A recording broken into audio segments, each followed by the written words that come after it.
Okay. If rising property prices are or are becoming a global problem, what can governments do about it? $1 million question. There are lots of reasons why policymakers might look at what's happening in the real estate market with a pang of concern. If rising prices for ordinary single-family homes are making it harder for families to buy and accommodate themselves, that's something that governments could care about. The simple fact is that they could stop a property cycle tomorrow by raising interest rates, but that would also probably lead to recessionary impacts as well, really exacerbating what is already slowing economic growth in countries like the UK, parts of Western Europe. But then there are kind of more abstruse financial reasons to care about rising prices. Is this a speculative bubble? Will prices suddenly fall at some point in the future in a way that puts the stability of the banking system at risk? There probably is a global solution, but it's not one that has much to do with real estate.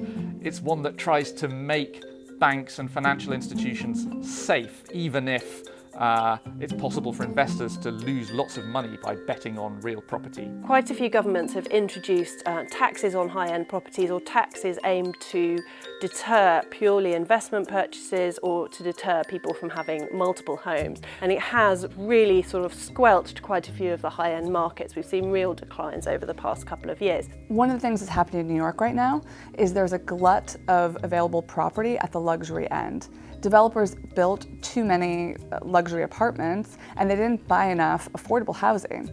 Partly because obviously they can make a lot more money if they sell luxury housing than if they sell mid-market properties. The right solution might be just to try and build more houses. That's it. They need more homes. Sorry. We need more homes.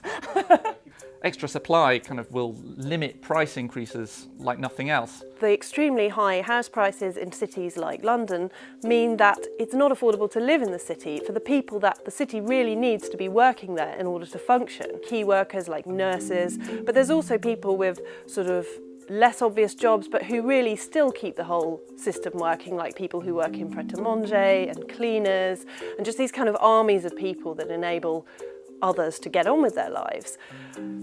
If they can't live in the city, then the whole kind of ecosystem of it is under threat. So whilst we can debate at huge length whether the market or the government is to blame, there's certainly a failure happening there that really needs to be addressed.